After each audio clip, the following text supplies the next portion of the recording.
পেঁয়াজটা কাটা হয়ে গেল, আর একটু কেটে নেবো কুচি কুচি করে। আমার বড়াতে পেঁয়াজি খেতে চেয়েছে, আমার কাছে আবদার করেছে। দেখো পেঁয়াজিটা করছি। প্রথমে একটু নুন দিয়ে দেবো হালকা করে, দিয়ে পেঁয়াজটাকে ভালো করে মাখিয়ে নেবো। মাখিয়ে নিয়ে একটু গুঁড়ো মশলা, মিট মশলা একটু, তারপর একটু জিরে গুঁড়ো দেবো, তারপরে একটু চিকেন মিট মশলা আরেকবার দেবো, এটা শাহি মশলা দিয়েছি। বটিতে কেটে নিলাম কাগজটা, নিয়ে রেখে দিলাম সব। তারপরে এবার বেসনটা দেবো,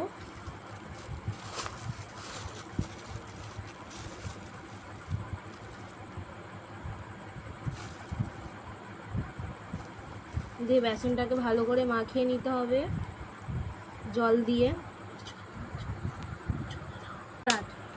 জলটা একটু পরিমাণ মতন দিতে হবে, না হলে পাতলা হয়ে যাবে, হলে আর করতে পারবে না। একটু ঘন মতন করতে হবে, যাতে তেলে দিলে ভাজা যায় ভালো করে। অল্প অল্প করে পরিমাণে তেল দিতে হবে, দিয়ে গ্যাসের বন্ধ করে দাও। কড়াটা বসিয়ে দিলাম গরম হওয়ার জন্য। তারপরে গরম হয়ে গেলে একটু কড়াতে তেল দিয়ে দেবো। কড়াতে গরম একটু তেল দিয়ে দিলাম। কড়াটা কালো হয়ে আছে বলে কিছু মনে করো না, আমাদের কড়াটায় উনুনে রান্না হয়, পুড়ে গেছে। তেলটা গরম হতে থাকবেই। গ্যাসটাও শেষ হয়ে এসছে, এবার ভরবো। গ্যাসের যা দাম, করবা। কড়ার তেলটা গরম হয়ে যেতে পেঁয়াজগুলো আস্তে আস্তে ছেড়ে দিলাম, অল্প অল্প করে দিলাম, কারণ বেশি আবার মুখ দেওয়া যাবে না, জড়িয়ে যাবে।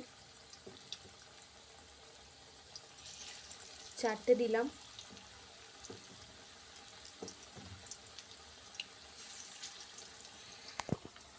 তারপরে একটু উল্টে পাল্টে দিলাম, যাতে না তলাটা পুড়ে যায়, নাহলে মজমজেটা হবে না, দুদিকে ভাজতে হবে ভালো করে পেঁয়াজটা, বড়াটাকে।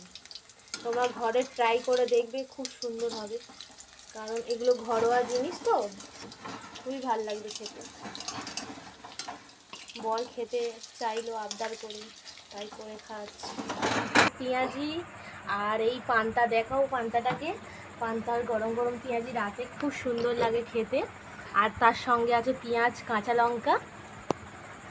আচ্ছা, তোমরা কেউ কে এরম ট্রাই করতে চাও, করে আমাকে অবশ্যই কমেন্ট করে জানাবেন, ঠিক আছে? খেয়ে নিই, রেখে দিচ্ছি।